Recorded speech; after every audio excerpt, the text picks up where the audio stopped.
Soalan Melaka. Okey, rajah 5.1 menunjukkan titik K. Boleh nampak titik K? 52 tu. Pada suatu sata kertas. Apa soalan dia? Tadi pembesaran tu. Yang ini pula adalah translasi. Kita ada dua. Okey, kita ada dua di sini. Yang pertama, P ialah translasi negatif 2 dan 4. Okey, saya guna warna ni. Negatif 2 apa tu? Dan 4. Manakala kita ada satu lagi, iaitu penjelmaan P. Ialah pantulan pada garis Y sama dengan 4. Boleh? Okey. Nyatakan koordinat imej bagi titik K di bawah transformasi berikut. Apa transformasi berikut? Okey. Dia ada dua dekat sana. Jadi saya akan buat yang pertama dulu. Okey, untuk buat yang pertama ni saya perlu ambil gambar dia dulu supaya awak tak keliru nanti.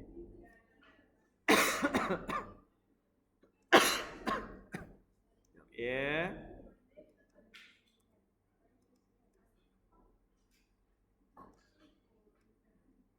Oh, tak aci lah. Cikgu ada dua gambar aja, kami satu je.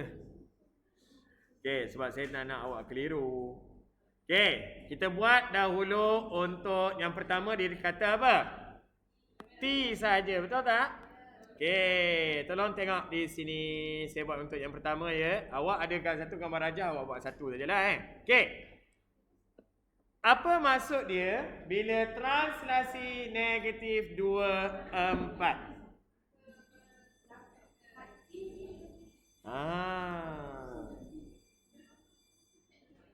Okey. Translasi. Untuk translasi. Awak akan diberi dua nilai, iaitu yang atas ini adalah A, yang di bawah ini adalah B. Okey. Untuk A dengan B, ini bentuk umum ya. Okey, untuk A dengan B ini pula, A ini mewakili paksi X. Ini saya terus macam kita buat ulang kaji semula lah. B pula adalah untuk paksi Y. Untuk paksi X, kita ada dua pergerakan. Kalau dia positif, dia akan bergerak ke kanan. Kalau dia negatif, dia akan bergerak ke kiri. Betul? Okey. Paksi Y pula, okey, dia ada dua juga. Kalau positif, atas. Kalau negatif, bawah. Ini awak kena tahu. Okey, kenapa cikgu? Cuba tengok. Di sini dia bagi negatif 2. Maksudnya dia akan bergerak ke kiri. 2 unit. Ya, lepas tu awak ada dekat sini 4 positif. Jadi dia akan bergerak atas 4. So, apa kita nak buat? Ambil titik K tu. Bergerak dulu. 1, 2. Lepas tu bergerak ke atas sebanyak 4. 1, 2. Maka jawapannya awak dapat di situ adalah imej bagi K ialah berapa? 3, 4. 4 lah. Yang aku bergerak 2. Kenapa? Ya Allah. Satu, 2, 3, 4. Patutlah kawan awak dapat 6 tadi. Jadi dapat berapa? 3, 6. Saja je nak tengok. Boleh? Boleh kelas? Tunjuk pada gambar rajah. Senang. Tunjuk pada gambar rajah. Okey? Tapi awak kena tahulah translasi dia macam mana atas dengan bawah tu berbeza. Okey. Seterusnya, kalau awak lihat ini untuk yang pertama kita dah selesai. Okey. Untuk yang kedua, awak guna gambar rajah sama ya. Apa awak kena buat tu? Kita buat P dulu. Betul tak? Kamu kena buat P dulu, baru boleh buat T dekat sini. Kenapa cikgu? Sebab kamu kena ingat balik dia akan dari belakang ke depan. Okey, bila melibatkan dua transformasi, buat belakang baru ke depan. Okey, jadi kalau tengok dekat sini, untuk yang kedua ni kamu perlu buat P dulu. Dia bagi tahu garisan Y. Mana Y? Ni Y kita. Cari 4. Mana 4? Ni Lepas tu buat apa? Garisan melintang. Inilah dia punya apa? Paksi pantulan dia. Garis dulu yang tu. Buat Y sama dengan 4. Okey, bila kita dah ada paksi pantulan, boleh kita cari imej saya dulu. Macam mana? Kat mana? Kat mana? Atas. Dia akan bergerak berapa tu? 2, 4. 2 dulu. 1, 2. Naik atas 2. 1, 2. Ini imej yang pertama. Iaitu awak dapat berapa? 5, 6. Betul? Faham? Kenapa naik atas? Sebab paksi pantulan tu. Cermin awak berada dekat atas. So dia akan bertentangan. Faham tak? Ini nombor 2. Boleh kelas? Kalau dia berada sebelah kiri, paksi, maksudnya dia pergi ke sebelah sana. Okey? Baru kita buat apa pula?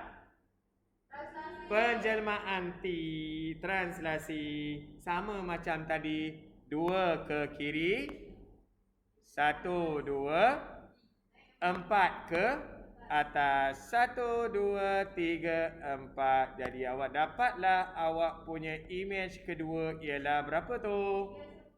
3, 10. Selesai. Okey, ini nampak orang kata senang. Tapi awak kena. Sebab ni tak melibatkan perkiraan apa. Kira lah cikgu 1, 2. Yelah, tapi tak ada formula apa-apa, tak ada. Cuma awak perlu ingat je. Pantulan mesti ada paksi pantulan. Translasi atas adalah X. X ada 2. Satu sebelah kanan, satu sebelah kiri. Kalau positif gerak kanan, kalau negatif gerak kiri. Y pula atas bawah. Positif kan atas, negatif bawah. Jangan terbalik pula. Boleh kelas? Okey, kalau boleh saya teruskan. Okey, ni 14 selesai dapat 3 markah diberikan. Okey, sekarang baru nak lihat soalan B. Okey, Raja 5.2 menunjukkan 3 sisi 4. Kita ada yang kecil sebelah kanan tu JKLM. Kita ada QPSR yang kecil sebelah kiri tu.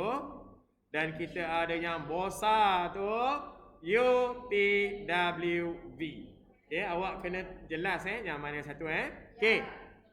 Dilukis pada satu sata kata. Selesai. Okey, apa dia bagi? Yang besar tu. Okey, tengok. UTWV dia bagi tahu ialah image. Jadi yang ni.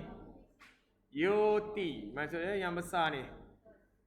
Yang besar ni dia dah bagi tahu ini ialah kita punya image. Hijau tu. Bagi apa?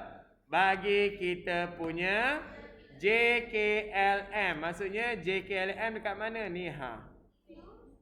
JKLM adalah objek. Macam mana cikgu tahu? Sebab dia tulis UTWV image. Maka automatic ini adalah objek. Dah kenapa? Allah, engkau dengan lipas besar lagi lipas ke? Okey. Di bawah gabungan transformasi HG. Okey. Huraikan selengkapnya transformasi H dan G. Okey, kalau awak lihat kelas. Objek awak sebelah kanan ni. Awak nak besar dulu ke? Tak. Ya, kalau tengok ni, kawan awak dah nampak dah. Awak nampak ni, dia terbalik je. Maksudnya, itu adalah untuk kita punya G. Sebab kita akan buat dari belakang ke depan. So, yang pertama ni adalah yes. Awak dah dapat. Yang pertama adalah pantulan. Jadi tulis saja G ni pantulan. Satu markah. Okey, kita kenal pasti dulu ya. Okey.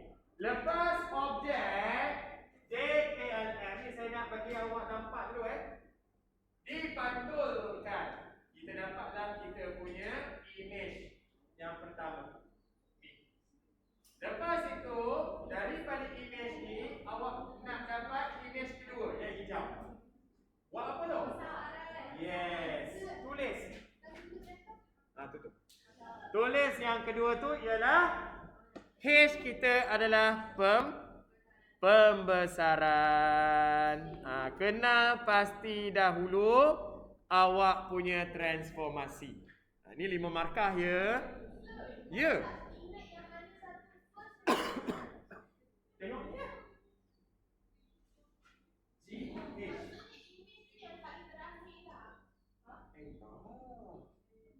Dia ada 2 image sebab dia melibatkan 2 gabungan transformasi. So, dari belakang ke depan G dulu, baru H.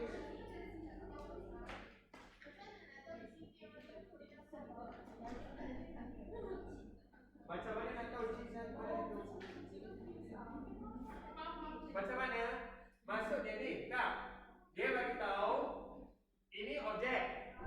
Ini adalah selepas dia mengalami 2 transformasi itu, dia dapat UTWV, yang besar. Macam mana yang kecil ni dia yang besar? Mula-mula kalau tengok dia dapat image yang pertama.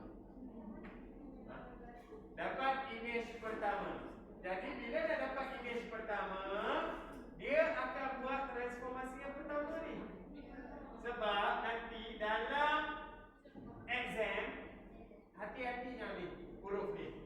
Kadang-kadang apa? Dia pandai dia letak H dekat atas, G dekat bawah. Jadi yang ni kita tengok G dulu. Cari G. Pantulan. H. Lepas dia dah dapat di sini, dia dibesarkan. Buat pembesaran. Itu saya kata, saya nak awak kenal pasti dahulu. Baru kita tengok. Okey, pantulan kenal apa? Paksi saja. Pantulan ada satu je, paksi. Translasi, yang tadi dah, paksi X, paksi Y kan? Bukan, satu lagi. Putaran, ada 3. ACD, kalau dalam bahasa Inggeris, ACD, angle, sudut, C, center, D, center, pusat, D, direction, arah. Ni tak ada dekat sini, ni tak ada.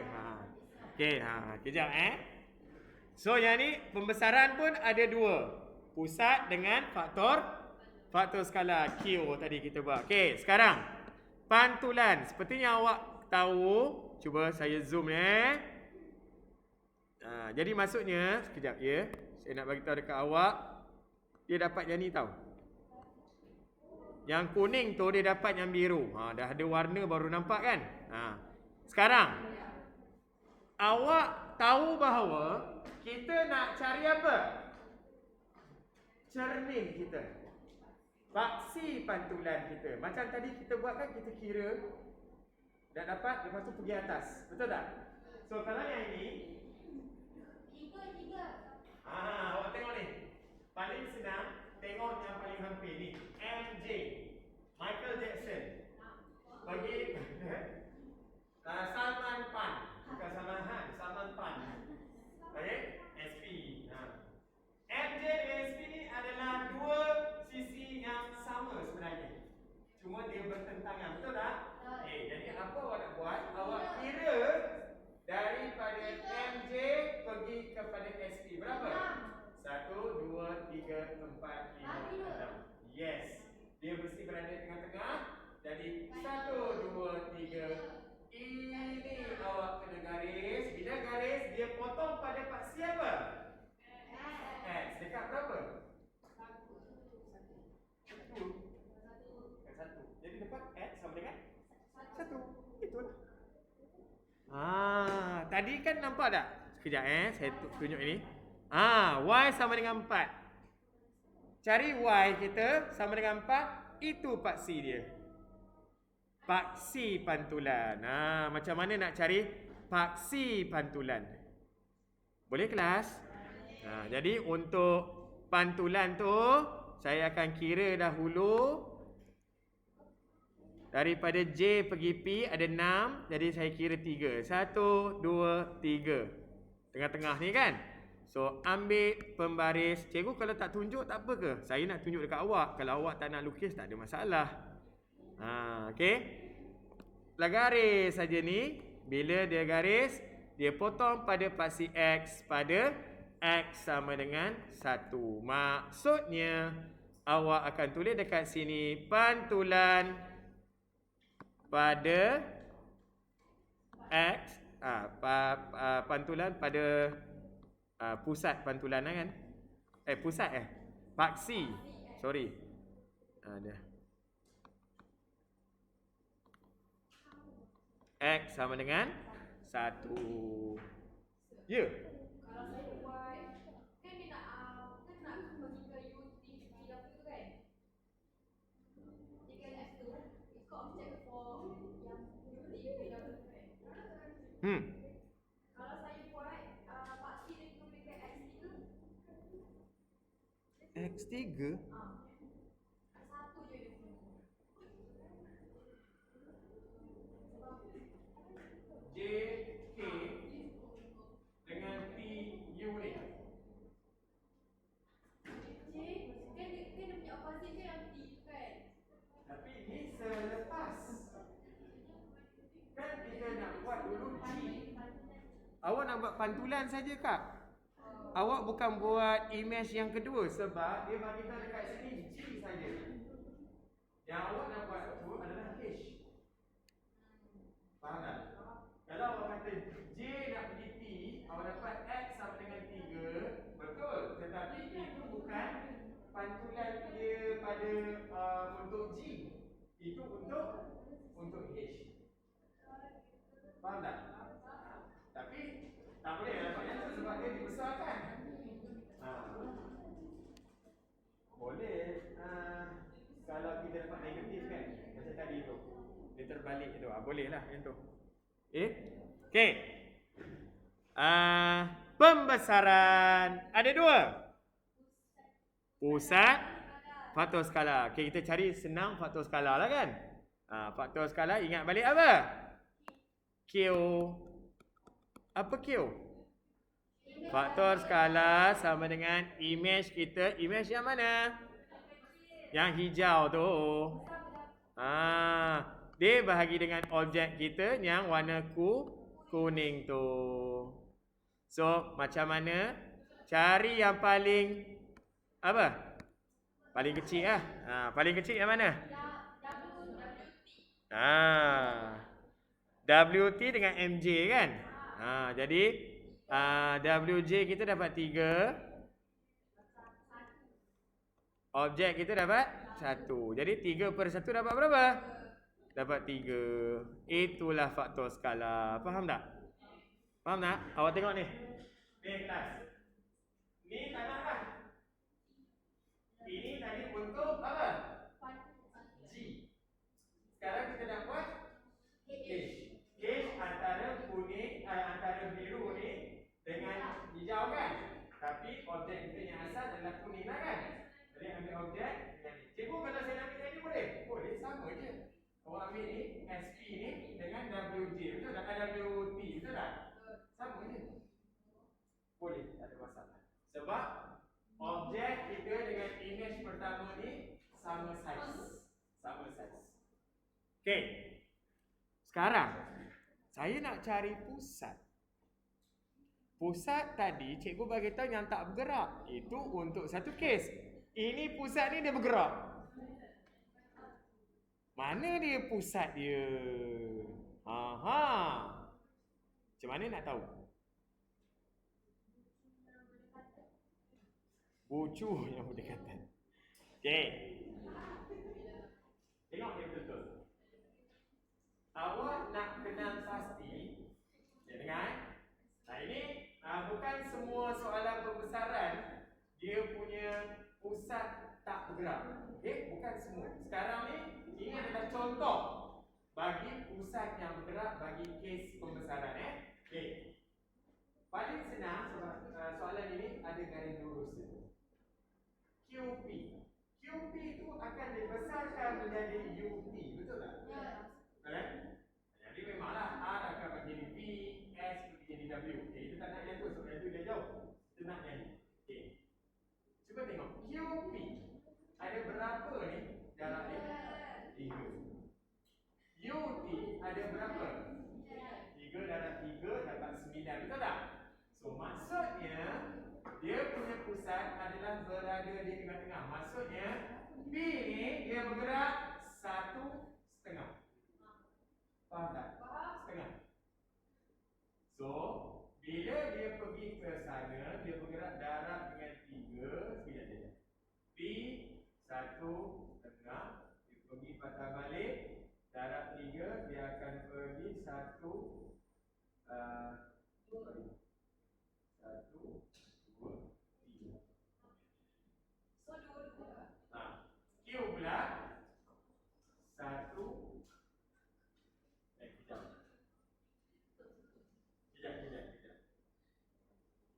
Dia dibesarkan sekarang.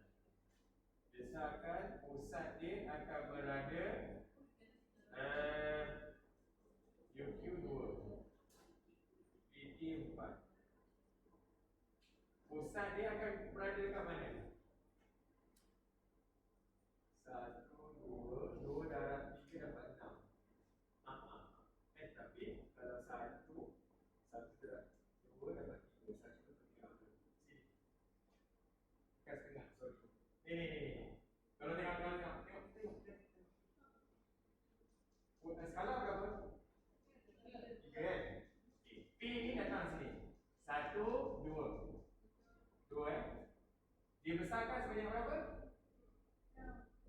Dibesarkan sebanyak berapa? 3. 3 kali kan? Okey, jadi 2 darab 3 berapa? Daripada sini. 1, 2, 3, 4, 5, 6. Boleh? Okey, kita dapat sini Kita uji pula pada Q. Q datang sini berapa? 1 kotak. So 1 darab 3. Dapat berapa? 3. 1, 2, 3. So mana dia punya pusat? Itu yang Negatif 4. Kena cari. Yang ni kena lain sedikit. Kalau yang sebelum ni, kalau soalan awak keluar pembesaran ada titik yang tak bergerak, memang awak bersyukurlah. Okey, yang ini perlu kenal pasti. Okey, saya ulang balik. Ni saya ulang balik daripada mana saya nak pakai. Okey. Saya akan guna ni 1, 2. Okey, ada 2. So lepas dapat 2 ni, didarab dengan kita punya apa? kita punya faktor skala. 2 darab 3 dapat 6. So, saya patah balik. 1, 2, 3, 4, 5, 6. Dapatlah T di sana. Sama kes juga dengan Q. 1. Lepas tu, 1 unit. Tengok faktor skala 3 kan? So, darab 3. 1, 2, 3 unit. Boleh kelas? Maknanya kita punya pusat pembesaran berada di negatif 4, 2. So, kena tulis dekat sini lah. Pembesaran dengan faktor skala, ataupun awak tulis apa? K sama dengan 3 pada pusat